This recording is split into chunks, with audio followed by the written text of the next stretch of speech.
The knife was already in her hand before she realized what she was doing.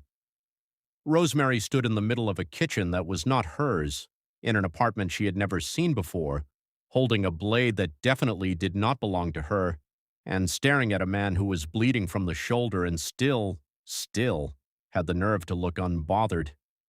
He was sitting on the kitchen counter like he had not just been stabbed, like people got stabbed in his kitchen every Tuesday. His white dress shirt was soaked through on the left side, the blood spreading slowly, quietly, like ink dropped into water. His jaw was tight, his eyes were dark, and he was looking at her like she was the most interesting problem he had encountered all week. Rosemary blinked. He blinked back. "Did you?" She looked down at the knife, then back up at him. "Did I just stitch it?" "Excuse me?" "The wound." He nodded toward the cabinet under the sink. "There is a medical kit. Stitch it." Rosemary Adaeze Okonkwo had grown up in Lagos, survived 3 years of architecture school in Abuja, moved to Seoul on a scholarship she had cried over for 45 minutes when she got the email, and in all 24 years of her life, no one, not her mother, not her professors, not even Pastor Emmanuel, who believed everyone had a calling, had ever prepared her for this. She set the knife down very carefully. "I am not a doctor. I did not ask for a doctor. I don't know how to stitch anything. You have hands." "I have hands. That is your argument? Plants have—" She stopped herself, took a breath, looked at the blood again, looked at his face. He had not flinched once, not once. "Who are you?" "Someone who will bleed to death if you keep talking." That was how it started. Not with a meet cute in a cafe, not with bumping into each other at a crosswalk in Hongdae while cherry blossoms fell romantically from the sky. Not with eyes meeting across a crowded room while some soft piano melody played in the background. It started with blood, a stolen knife, and a man who spoke in sentences so short they felt like orders. But let us go back. Because Rosemary's story did not begin in that kitchen, it began 3 weeks earlier on a Thursday afternoon when the only thing she was guilty of was wanting Jokbal. Seoul in October smells like roasted chestnuts and ambition. At least that is what Rosemary had written in her journal on her first day in the city 18 months ago. She had been romantic about everything back then: the subway, the Han River, the way convenience stores glowed like small warm planets at 2 in the morning.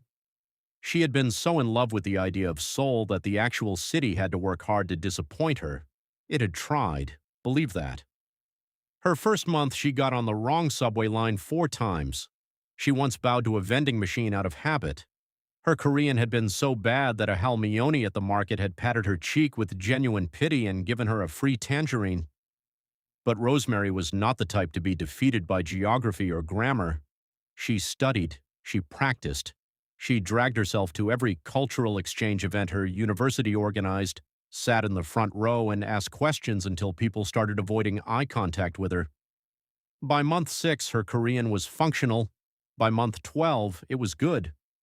By month 18, she was comfortable enough to argue with her landlord about the heating, win, and then apologize in a way that made him offer her tea. She had built a life here, small but real. She had 2 close friends: Kioma, her course mate who had also come from Nigeria, and had immediately fallen in love with a man named Seo Jun who worked at a PC bang, which Kioma insisted was romantic, and everyone else insisted was concerning, and Hyeri, a Korean girl from her design studio class who laughed at everything Rosemary said and had once called her the funniest African, before catching herself and spending 10 minutes apologizing while Rosemary laughed until she cried.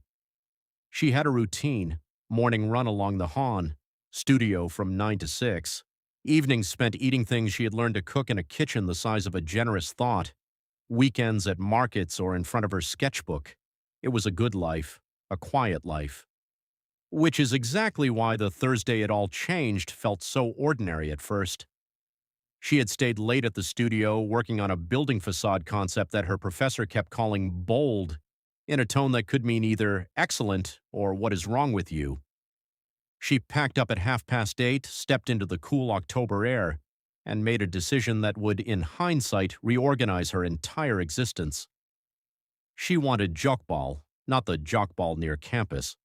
That place always ran out of the good skin pieces by 7. She wanted the place Hyeri had shown her 3 weeks ago, the one down a narrow street in Mapo-gu where the owner was a round-faced woman named Imo who always gave extra kimchi and asked personal questions with the confidence of someone who had earned the right. Rosemary walked. She liked walking at night in Seoul. The city had a different personality after dark. Warmer somehow, looser, street food stalls throwing orange light onto wet pavement. Groups of friends loud and careless outside pojangmacha tents. Old couples walking slowly, hands clasped, like they had nowhere to be and all the time in the world to not be there.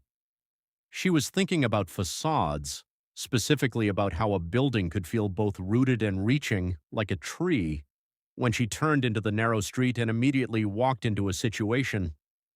There were 4 men. They were not walking. They were not talking. They were arranged in the kind of loose circle that means something is already wrong, that the wrongness has a shape, and that shape is a person in the middle of it. The person in the middle was young, maybe 17, in a school uniform with his tie hanging loose, and he had the particular stillness of someone who is very scared and is trying very hard not to show it. Rosemary stopped. She was 20 meters away. The men had not seen her. She should have turned around. Every reasonable voice in her head, including the one that sounded like her mother and the one that sounded like her own common sense, said, "Turn around, Rosemary. Go home. Eat tomorrow. The Jokbal will still exist." She did not turn around. What she did instead was take out her phone, open the camera, and start filming. She did not think about it. Her thumbs just moved. She stepped closer, not close enough to be in the circle, but close enough that the light from a sign above, a green pharmacy cross, blinking slowly, fell across her face, and one of the men turned and saw her. He said something in Korean that she caught only half of. "Ya moya, ya moya, hey, what is this?" And then they were all looking at her. Rosemary, to her credit, did not run. She held up her phone. "I'm filming," she said in Korean, with the steady voice of someone who had not yet fully registered how bad this was. "I already sent it to someone. They are watching live." This was a lie. She had not sent anything. The someone watching live was no one, but she had learned from 3 incidents in Lagos and 1 very bad group project in university that confidence is sometimes the only armor available. The men looked at each other, and then from the other end of the street a car turned in, black, low, moving at the specific speed of something with authority. It stopped. The doors opened with the kind of quiet that expensive cars have, like even the mechanics had been trained to be discreet. 2 men stepped out first, suits, earpieces, the universal costume of people who do serious things for other serious people. And then the 3rd person stepped out. Rosemary would think about this moment later, many times, in the dark, with feelings she had not asked for and could not return. She would think about how unfair it was, how cosmically inconvenient. That the first time she saw him it was under a blinking green pharmacy cross on a cold October night, in the middle of something that was absolutely not her business. He was tall, not absurdly tall, but the kind of tall that reorganizes the space around a person. Dark hair pushed back from his face, a jaw like an architectural decision, and an expression that was so completely unbothered that Rosemary's first thought genuinely was, "This man has never worried about anything in his life, and I resent him for it." He looked at the 4 men, then he looked at the boy in the middle, then slowly he looked at Rosemary. His eyes dropped to her phone. She still had it raised. "Are you still filming?" His English was clean, accented but clean. "Yes." "Lower the phone." "No." Something shifted in his face. Not surprise exactly, more like recalibration, like he had run a quick calculation and gotten an answer he had not predicted. "This does not involve you." "That child is in a school uniform?" She nodded toward the boy. "It involves everyone." A long silence. One of the suited men shifted slightly. The four men in the circle had gone very still, the way people go still when they suddenly understand they have been standing in the wrong room. The tall man looked at the four men. He said two words in Korean, quiet and flat. Ga, ga, go. They went. It was that simple. They just dissolved into the street, and then there were only the suited men, and the boy and Rosemary and him. The boy bowed so deeply and so quickly that he nearly tipped over, then ran. The suited men returned to the car without being told, and then it was just the two of them under the green blinking light. "Lower the phone," he said again. "Please." She lowered it, but she did not delete the video. "Who are you?" she asked. "Someone you should not have seen." "That is not a name." "No," he agreed. "It is not." He studied her for a moment with an expression she could not read. "You are not Korean." Exceptional observation. A pause, and then she would swear this to Kioma, to Hieri, in exhaustive detail. The corner of his mouth moved, barely, like it wanted to be a smile and thought better of it. "Delete the video." "No. I will ask one more time. Then you'll be asking twice and still hearing no." He stared at her. She stared back. The pharmacy cross blinked. A cat somewhere in the alley knocked something over. The entire city held its breath. "What is your name?" She hesitated. Then, "Rosemary." "Rosemary," he repeated, like he was checking the weight of it. "Go home, Rosemary, and do not come back to this street." He got into the car. It pulled away, smooth and silent, and was gone. Rosemary stood alone in the narrow street for a full 30 seconds. Then she went and got her Jokbal. Because she had walked all this way and she had earned it. And Imo gave her triple kimchi that night and asked if she was okay. And Rosemary said yes. And Imo did not believe her, and neither did Rosemary. She did not go back to the street. She went back 4 days later. In her defense, she had a reason, a professional reason. The building at the end of that narrow street, she had noticed it the night of the incident, was something. A structure from what looked like the 1960s, all heavy stone and arched windows squeezed between two modern glass buildings like a grandmother at a technology conference. She needed reference photos for her facade project. She needed them from that street specifically. This was completely legitimate. Kioma did not believe her. "You are going back because of the man?" "I'm going back because of the building."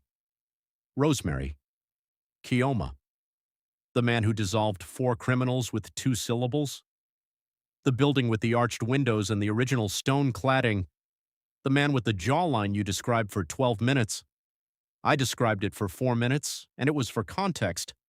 Rosemary Adaeze Okonkwo." Kioma put down her cup of ramen with the gravity of someone making an important announcement. "You are a black girl in Seoul, your situationship is a mafia man, and your only plan is to go back to the scene. This is a K-drama. You are in a K-drama." "I'm not in anything. I'm going to take photos of a building." "With your good camera or your good camera?" Rosemary took her good camera. She also wore the rust-colored coat that Hieri said made her skin look like golden evening, which had made Rosemary say, "What does that mean?" And Hieri say, "It means wear it." And she twisted her locks up in a way that she told herself was practical and not at all deliberate. The street was quiet in the afternoon. Completely different creature. Market stalls, kids on bikes, an old man reading a newspaper outside a dokochi stand. The building was exactly as beautiful as she remembered, and she spent 40 minutes photographing it from every angle, which was absolutely her reason for being there, and which she was genuinely doing. She was crouched low, angling up at an arched window, when a shadow fell over her. She looked up. Not him, one of the suited men. Up close, he was younger than she had thought, maybe late 20s. He had a face that would have been very friendly under different circumstances, a round face, soft around the edges, with the kind of eyes that were either kind or calculating, and she had not yet decided which. "You came back," he said in Korean. "I'm photographing a building. Mr. Kang would like to speak with you." Rosemary stood up slowly. She dusted off her knees with the dignity of someone who had not just been summoned by a person whose last name she now knew was Kang. He knows I'm here? He knows everything that happens on this street. The man paused, then added in a slightly more human tone. My name is Junho, by the way. I'm not dangerous. You work for a man who made 4 people disappear with 1 word. I'm not very dangerous. She liked Junho immediately. She would not tell him that. She followed him. The building she walked into was not what she expected. From the outside, it was part of a quiet commercial strip. Inside, it was 3 floors of restrained, expensive quiet. Dark wood, warm lighting, the kind of place that does not advertise itself because it does not need to.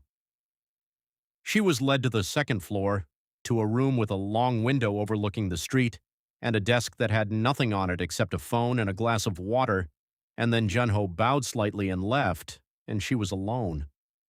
For exactly 90 seconds. Then he walked in. In daylight, Kang was...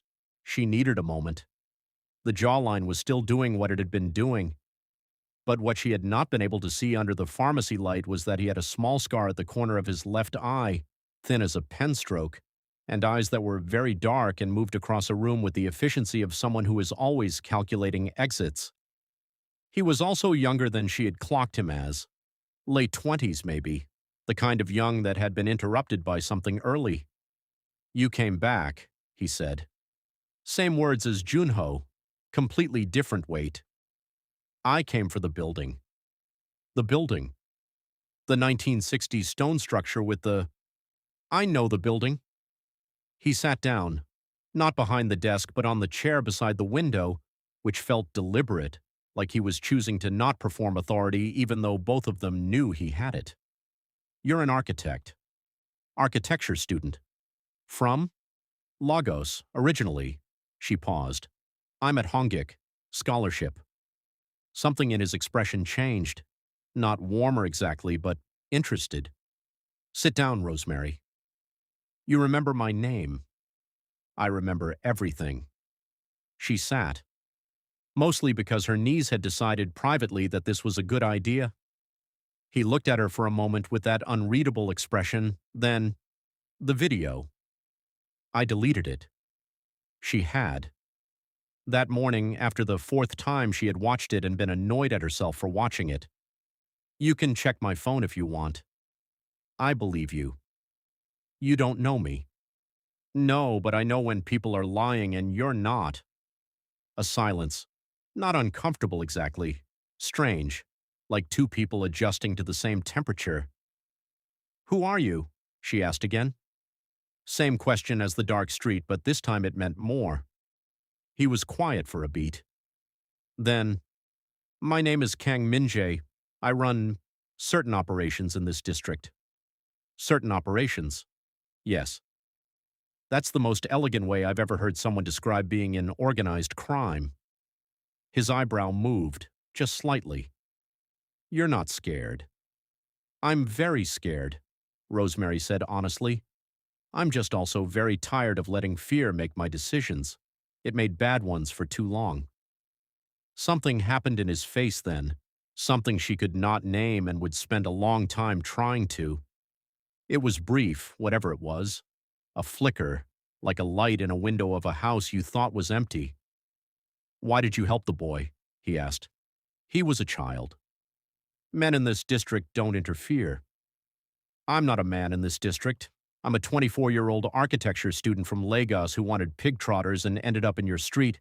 And yes, I know how that sounds. This time the corner of his mouth definitely moved. It was not a smile.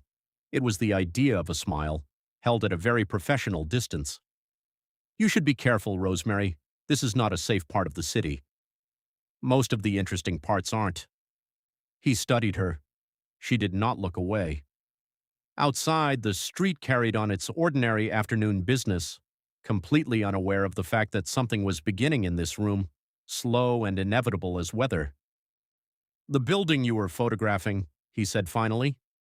I own it. Rosemary blinked. You own a 1960s stone structure with original arched windows and intact. I do? Why hasn't it been renovated? Those buildings always get gutted and turned into glass-front cafes with exposed Edison bulbs. Because I didn't want it to be. She stared at him. He stared back. You preserved it, she said slowly. On purpose.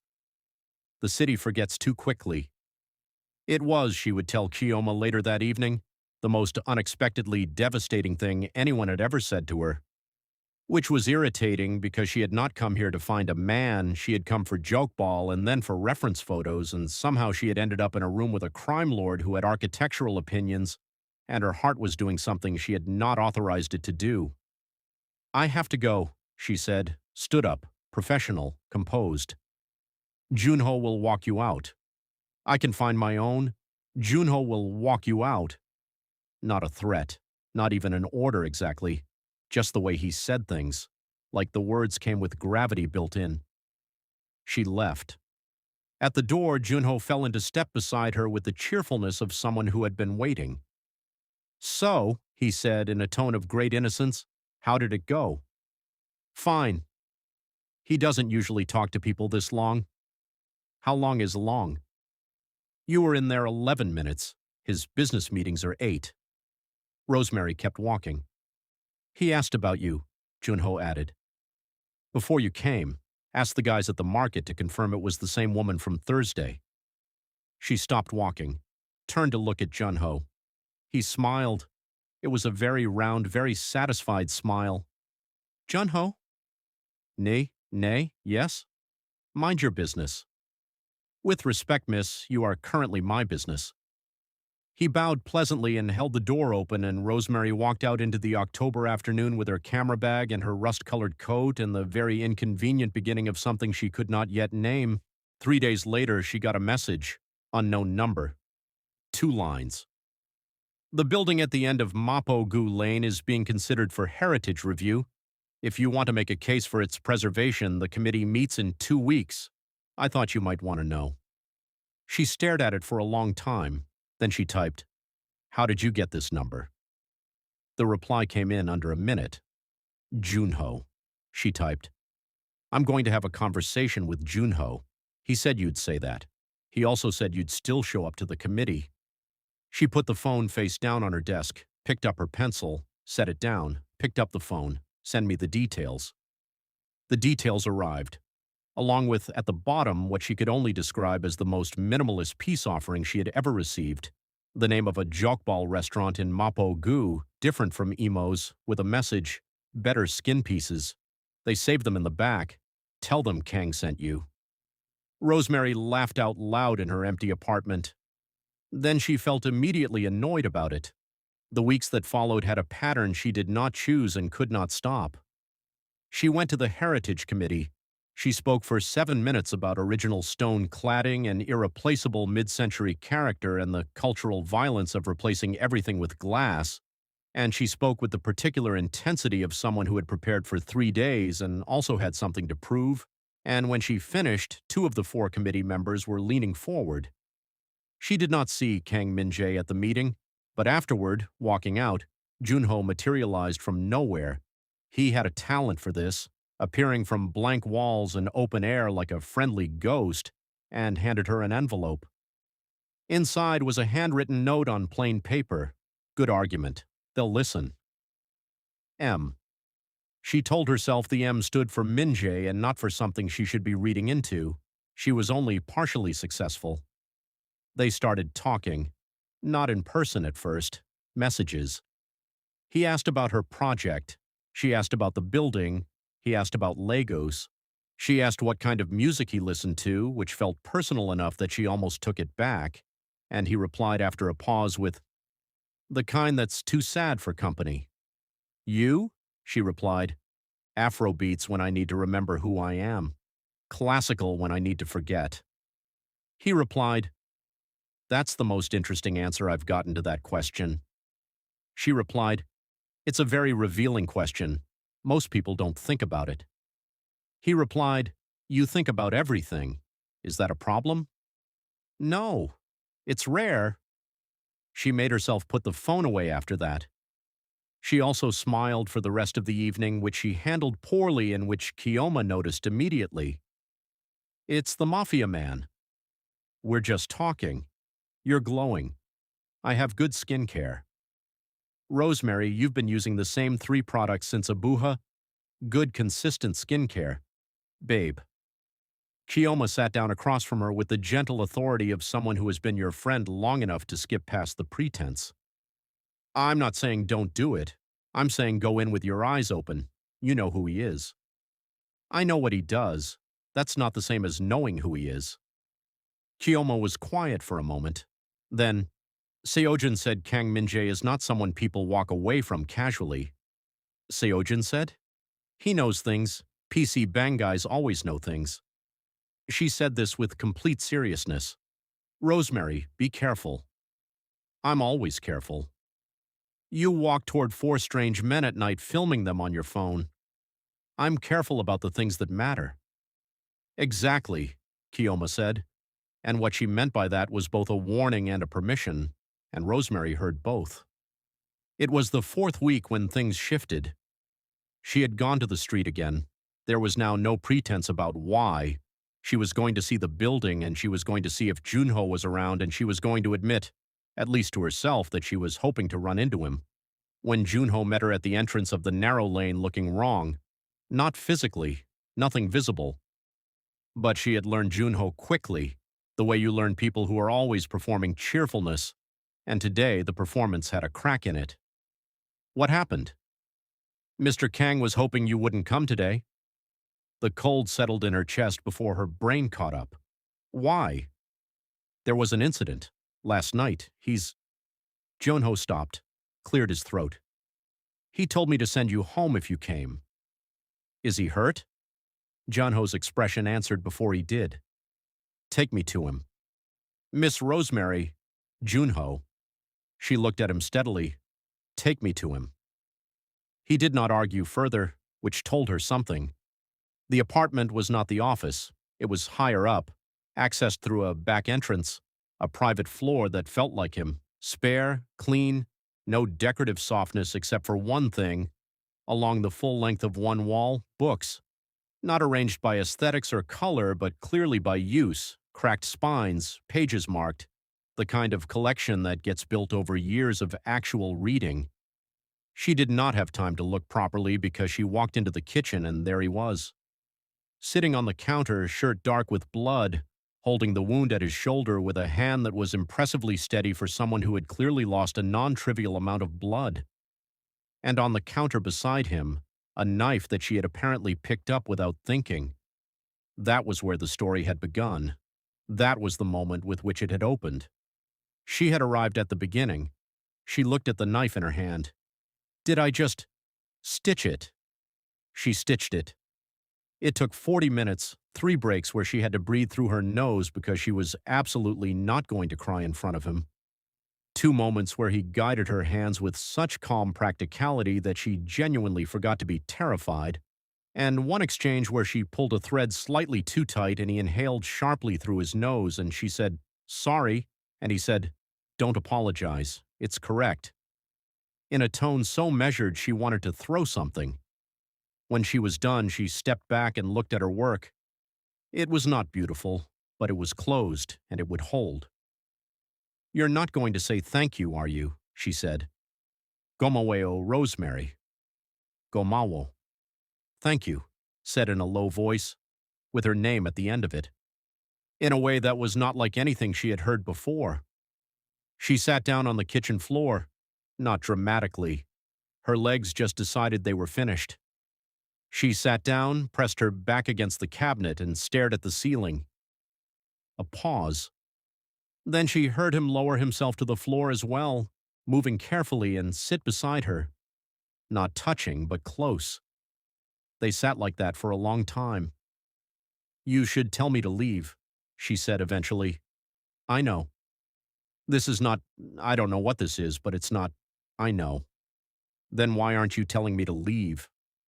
He turned his head to look at her.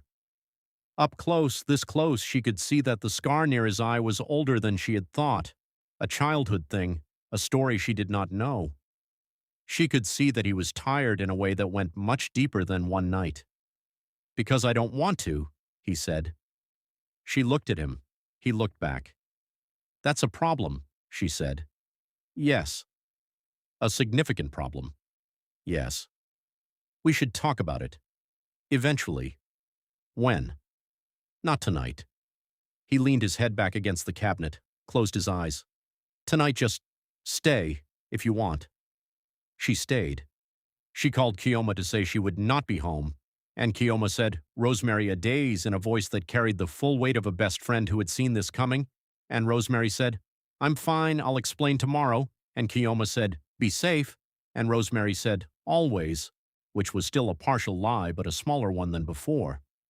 She made tea, found the cabinet, found the cups, found the honey, made 2 cups and brought them back. He had not moved. His eyes were still closed. She set the cup beside him and sat back down. After a moment, without opening his eyes, he picked it up. They drank tea on the kitchen floor until he fell asleep against the cabinet, and she stayed there for a long time, watching the city outside the high window go about its ordinary night business, and she thought about what Kioma had said, "Go in with your eyes open," and she thought, "I see him, I see all of it. I see what he is and where this is and every reason it should not happen," and then she thought, "I'm staying anyway." Outside, Seoul gleamed. It would not be simple. Nothing was. The weeks that followed were a careful and complicated negotiation, not formal, never discussed outright, but real, between 2 people who were each other's wrong answer and had decided to give it a try. He was not easy. She had not expected easy. He had silences that lasted days, not from coldness, but from something old and guarded that took time to move around. There were things she asked about once and did not ask again. There were doors in him, many of them, and most of them she respected and did not push. But there were also the way he remembered everything she said. Not performed memory, genuine retention, the kind that means you were listened to. She mentioned once, weeks earlier, that her mother's cooking always had too much crayfish, and it reminded her of home in the specific way that hurt. And 3 days later, she found a small package from a Nigerian grocery store in Itaewon on the desk in his office with a note that said, "I don't know what crayfish is supposed to taste like. You decide." She stood there for a full minute. There was also the building. He had filed the heritage paperwork himself. When she found out, from Junho, who had a genuinely helpless relationship with keeping things secret from her, she went to find him and he was on the phone, and when he saw her expression, he ended the call mid-sentence, which said everything, and she said, "You didn't tell me." And he said, "You would have argued about whether I should." And she said, "I absolutely would have." And he said, "I know," with a look that was so quietly certain that she had to turn away and look at the wall for a moment.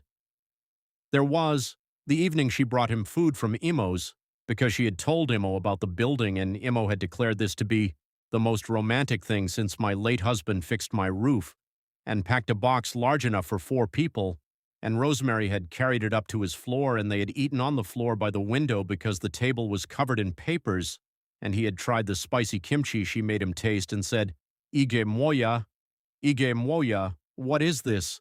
with an expression of pure betrayal, and she had laughed so hard she knocked over her drink, and he had looked at her laughing and gone very still in a way that was not stillness at all. There was the night she told him about her father. She did not plan to. It came out sideways, the way grief does when you are tired and comfortable and your guard is somewhere else. He did not say anything for a long time afterward.